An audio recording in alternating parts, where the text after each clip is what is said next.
Inoubliable fut cette soirée du 10 juillet 2018. Le commandant de notre navire de croisière, l'Europe, nous avait annoncé une surprise. Cela allait être un aller-retour de nuit sur le Danube. Il s'agissait en fait de la visite nocturne de la perle du Danube. La ville de Budapest allait nous apparaître dans toute sa splendeur. Bien installés dans notre cabine côté tribord, nous allions assister à un spectacle inoubliable.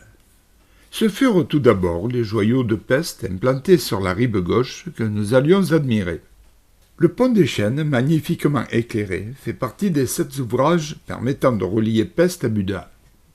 Nous avions bénéficié d'une journée ensoleillée pour découvrir Budapest, l'édifice le plus impressionnant se trouvant côté Pest. Nous avons beaucoup voyagé, mais ce soir-là nous allions être subjugués par ce que nous commencions d'apercevoir sur notre gauche. Ce magnifique bâtiment abrite le Parlement de Hongrie.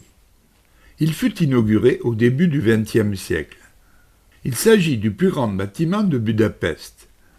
Il est l'emblème de la Hongrie flamboyante. Il possède une façade en dentelle néogothique, son dôme culmine à 96 mètres de haut.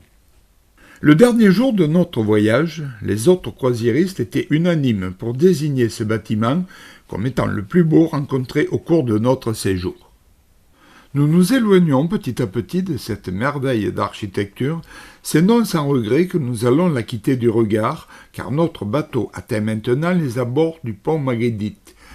Nous allons faire demi-tour, la rive droite s'offre à nous, voici les rives de Buda. De nombreuses églises jalonnent le parcours. On peut admirer au deuxième plan l'église Matthias.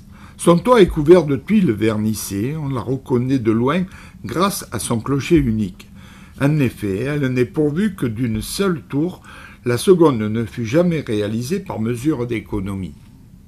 Juché sur la colline, le palais de Budavar, nommé aussi le château de Budapest, abrite le musée historique de la ville ainsi que la galerie nationale hongroise. Il est implanté dans le quartier de Buda que nous sommes en train de découvrir. Il abritait jadis la famille royale, il était alors nommé le Château Royal. Devant un péristyle d'inspiration antique se dresse la statue monumentale de Saint Géléert, canonisé en 1083. Ce lieu offre un point de vue remarquable sur la ville.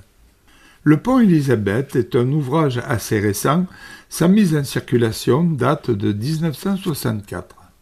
Son nom lui a été donné en hommage à la reine des Habsbourg, Sissi. Perchée sur les hauteurs, voici la statue de la Liberté construite en 1947, elle est visible de l'ensemble de la ville. Elle est haute de 14 mètres, sur son piédestal, sa hauteur atteint 40 mètres.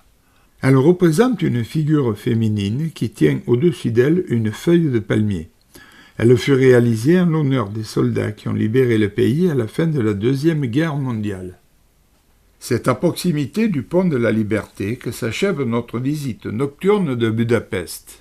Nous remercions tout particulièrement le commandant du navire l'Europe pour avoir décidé cette escapade des plus insolites.